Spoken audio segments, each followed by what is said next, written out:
Friends, good morning. Welcome to my new blog. તો guys, આ શ્રાવણ માસનો કાલે છેલ્લો સોમવાર હતો, એટલે મેં કાલે ગયા હતા સાંજે વાણીનાથ મહાદેવના દર્શન કરવા.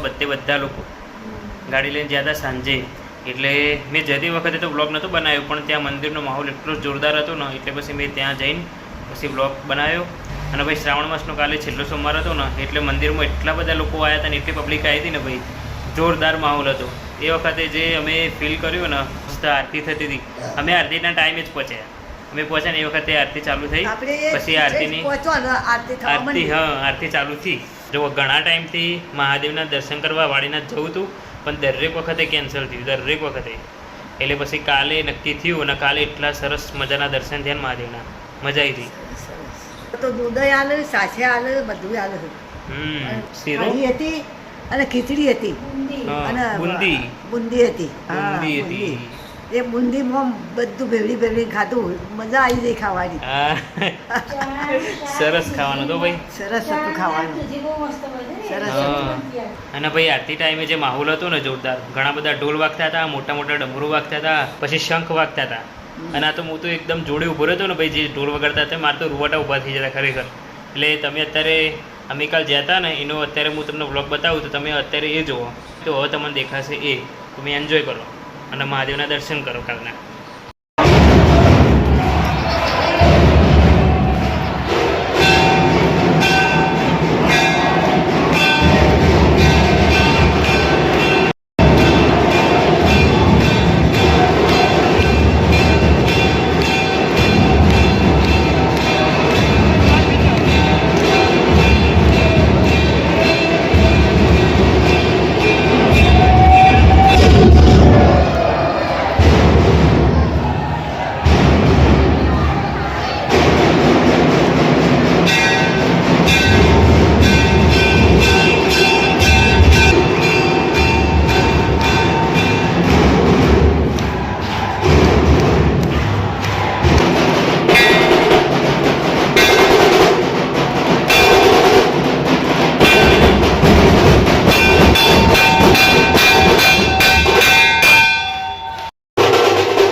દર્શન નથી, આપણે બહુ શાંતિથી દર્શન કરીએ. મહેરબાની કરી.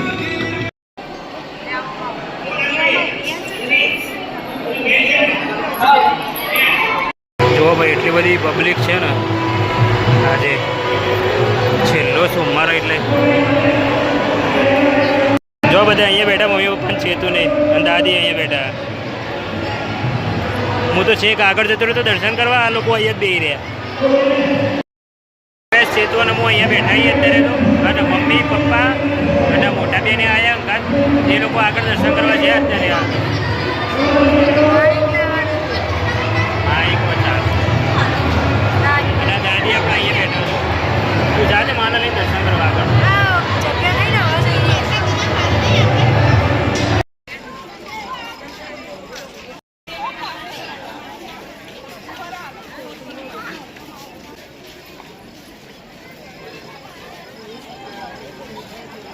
ખેતર ખાવા આવીએ. જો ખાવામાં રોટલી, દૂધ, દૂધિયાના ચણા દાળનું શાક, બુંદી અને ખીચડી.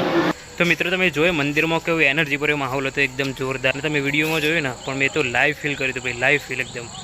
અને લાઈવમાં તમે જોવો ને તો એટલું જોરદાર લાગે ને ભાઈ, એકદમ એનર્જી ફીલ થાય જોરદાર. મહાદેવના મંદિરમાં જઈને એટલે અલગ જ એનર્જી ફીલ થાય. તો ભાઈ કાલે જે દર્શન થયા મહાદેવના, ઘણા ટાઈમથી જવું હતું પણ કાલે જવાનું થયું. અને પછી મસ્ત મહાદેવના દર્શન કરીને ત્યાંનો પ્રસાદ અમે ખાધો મહાદેવનો.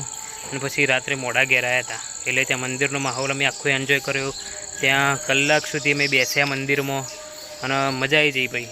પછી અમે રાત્રે મોડા ઘેર આવ્યા હતા અને મારો ફોન તો બંધ થઈ ગયો હતો ભાઈ, એટલે આવી તે વખતે હું કોઈ વિડીયો જ ના બનાવી શક્યો. જેટલો બનાવ્યો ને એટલો જ હતો, એટલે આવી તે વખતે મારો ફોન જ સ્વિચ ઓફ થઈ ગયો હતો, ચાર્જિંગ જ નહોતું.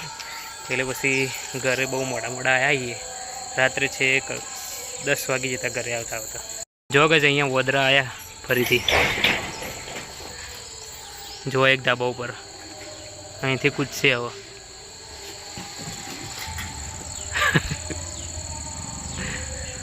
તો ગાઈસ હાલ તો સાંજના 7 વાગ્યા અને ઘરની બહાર આંટા મારીએ અત્યારે.